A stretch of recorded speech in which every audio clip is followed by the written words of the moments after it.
नमस्कार। ये दिन नहीं शहर है यारों, ये दिन नहीं शहर है यारों। ढलते सूरज का इंतकाम कह लो, ढलते सूरज का इंतकाम कह लो।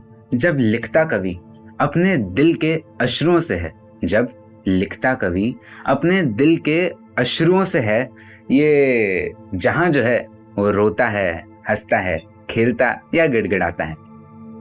We, our literary committee, first time in the college introducing podcast in front of you. तो इस पॉडकास्ट का जो पहला टॉपिक है, अपने दिमाग में जो सबसे पहला ख्याल आता है वो ये है कि ये मानव होता क्या है, ये इंसान होता क्या है। Let's ask a simple question before starting this podcast कि what is this human being. If you think that it's made up of five things which are present around us, पंच महाभूत कह लो, या फिर पंच ज्ञानेंद्रियां, या पंच कर्मेंद्रियां, या फिर पंच तत्व, या ये इससे भी बढ़कर कुछ है। ये जो पंच तत्व और पंच ज्ञानेंद्रियां हैं, ये सिर्फ और सिर्फ ये अपनी बॉडी को रिप्रेजेंट करने के लिए। पर इंसान सामने वाले की तरफ क्या एक बॉडी से रिप्रेजेंट होता है, या सामने जो बंदा खड़ा है वो अपने को सिर्फ ऐसे देखेगा कि ये तो भाई मिट्टी से बना है, पानी से बना है, इसके अंदर पानी ऐसा ब्लड फ्लो कर रहा है और खाली खाली जो जगह है वहाँ पे आकाश आ गया। ऐसा तो नहीं होता। इंसान का जैसा बिहेवियर होता है वो उसके ऊपर से उसको हमेशा याद रखा जाता है, या जैसे भी इंसान होता है उसके ऊपर से वैसा चलता है। तो इंसान जो है वो 3 गुणों से होता है। इस पृथ्वी के अंदर मात्र 3 गुण हैं जो इंसान के बिहेवियर को जस्टिफाई करते हैं। सबसे पहला सत्व, दूसरा तमस और तीसरा रजस। अब इन 3 गुणों को ग्रहण करने के लिए या इन 3 गुणों को सीखने के लिए इंसान के पास 2 तरीके हैं। या देखो, गंगा के जल के अंदर अगर अपन मुट्ठी डालें तो हाथ में कुछ भी नहीं आता, सिर्फ मुट्ठी बाहर आ जाती है। पर अगर वहीं अंजलि बनाकर गंगा के जल से जल निकाला जाए तो वो मुख तक पहुंच पाता है। तो वैसे ही है कि अपने पास जो 3 गुण होते हैं वो सत्व, तमस और रजस, इनको सीखने के लिए इंसान को पहले शांत होना चाहिए और सीखने के लिए एक चंचल मन भी होना चाहिए। तो इफ वी थिंक कि सबसे पहला तमस होता क्या है। एक जानवर को देखा है कि सिंपली अपना काम कर लिया, अपने काम के लिए जैसा भी हुआ वैसा कर लिया, कोई फर्क नहीं पड़ता, बस मेरा काम होना चाहिए। वो होता है तमस गुण। जब इंसान के अंदर ज्ञान और धर्म नहीं होता, वो मात्र कर्म करना मतलब मात्र काम करता है। उसे अपना खुद का काम खत्म करने के लिए जब वो कुछ काम करता है तो वो एक तमस गुण कहलाता है। वहीं अगर अपन दूसरा बात करें तो सत्व गुण होता है पूरा का पूरा धर्म के ऊपर जो होता है। अर्थात मेरे को धर्म पता है, मुझे पता है सत्य क्या है, और मैं जो कर्म कर रहा हूँ वो उस धर्म के अनुसार कर रहा हूँ, तो उसे कहते हैं सत्व गुण। और तीसरा जो कि होता है रजस। सत्व और तमस के बीच में जो इंसान फंसा रहता है उसे कहते हैं रजस। अच्छा, अब बीच में फंसा रहता है, इसका मतलब क्या है?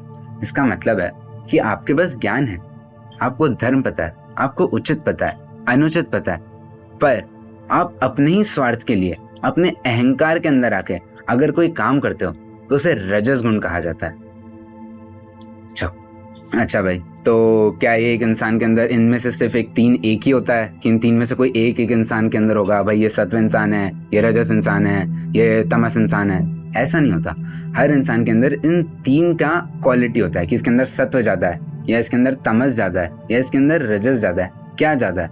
अब जैसे अपन देखें दुर्योधन को, तो दुर्योधन के अंदर जो था वो ज्ञान था, परंतु अपने खुद के स्वार्थ के लिए या अपने खुद के काम पूर्ति के लिए उसने जो काम किया वो क्या था, वो धर्म से अलग था, पर उसके पास ज्ञान था, तो उसके अंदर रजोगुण ज्यादा हुआ, तो वो रजस गुण वाला हुआ। अच्छा, अब ये 3 जो गुण होते हैं, ये 3 मतलब प्री डिफाइंड होते हैं कि भाई बचपन से इंसान के अंदर ये 3 गुण ऐसे रहेंगे तो ये बचपन से लेके एंड तक ऐसा होगा। ऐसा नहीं होता। इंसान अपने काम के साथ उसके आसपास जो सराउंडिंग्स होती है उसके अनुसार, और तीसरा जैसा वो खाना खाता है, जैसा वो व्यवहार करता है, उसके अनुसार इन 3 गुणों के अंदर ऊपर नीचे चलता रहता है। ऐसा नहीं होता कि it's constant for everyone, it's not like that. तो अब भाई कैसे होता है, ऐसे कैसे? अगर अपन देखें तो एक इंसान के अंदर अगर वो रोज सुबह उठता है मतलब कभी भी उठता है, उसके बाद फिर वो योगा करता है, मेडिटेशन करता है, या अपना जो रोज का काम होता है वो करता है, और हर एक को वो मतलब ऐसा नहीं है कि ये काम है इसका मैं नहीं करूँगा, मेरे को तो अभी मेरा काम करना है ये है, या दूसरों को वो छोटा मानता है, ऐसा नहीं होता। अगर वो ऐसा करता है और अगर वो खाना सही खाता है, शुद्ध खाना खाता है, अर्थात जैसे बोलते हैं, अब हो सकता है बहुत ज़्यादा इसके अंदर वो कंट्रोवर्सी हो, पर जो प्याज और लहसुन होता है उसके अंदर तमस गुण बहुत ज़्यादा होता है, और अंडा होता है या नॉनवेज होता है, कुछ भी हो, इसके अंदर तमस गुण जो होता है वो बहुत ज़्यादा होता है, तो आपकी सत्व की मात्रा को ये कम करता है। तो इंसान के अंदर बिहेवियर वैसे ही चेंज आ रहा है, मतलब खाने की वजह से। अब मान लो आसपास लोग भी ऐसे हैं, तो यहाँ से भी इंसान के ऊपर अब चेंजेस आना शुरू होते हैं। तो वही क्या क्या होना चाहिए, क्या क्या हमें करना चाहिए कि हमारे अंदर सत्व बढ़े। अच्छा, क्या सत्व से मुक्ति मिल जाती है? क्या तमस से मुक्ति मिल जाएगी? क्या मतलब मेरा काम हो जाएगा इस पूरा जो भी है? अपनी ये जो बॉडी है, इसके अंदर जो आत्मा है वो इस बॉडी से अलग है। अपन क्या करते हैं, इसको सेम मान लेते हैं। अपने आत्मा जो होती है वो इस तमस और रजस गुण से छुपकर इस पूरी बॉडी और आत्मा को एक मान लेती है, पर ऐसा नहीं होता। जब पर ब्रह्म के दो हिस्से हुए थे, प्रकृति और परमात्मा में, तो प्रकृति के हर एक कण के अंदर आके परमात्मा ने वास किया था। तो वैसे ही अपनी जो बॉडी है, जो 24 तत्वों से, जो बताया था कि 5 कर्मेंद्रियां, 5 ज्ञानेंद्रियां, 5 तत्व और 5 महाभूत और 3 गुण, और जो 3 गुण होते हैं और एक चैतन्य, अगर इनके साथ मिलके 24 होते हैं, तो इस 24 से प्रकृति बनती है। और प्रकृति के हर एक कण के अंदर आके पुरुष अर्थात परमात्मा ने वास किया। तो इस पूरे कॉम्बिनेशन को अपन मानव कहते हैं या मनुष्य कहते हैं। अपन इंसान को एक श्लोक के अंदर डिफाइन कर सकते हैं, श्रृंगारः करुणः शांतो रौद्रो वीरो भूतस्तया हास्यो भयानपश्चैव विभत्सेति तथैव च। अर्थात इंसान के अंदर जो गुण होते हैं ये वो है श्रृंगार, करुणा, रौद्र, ये सारे इंसान के अंदर गुण होते हैं, उसके कर्मों के हिसाब से उसके अंदर आते हैं।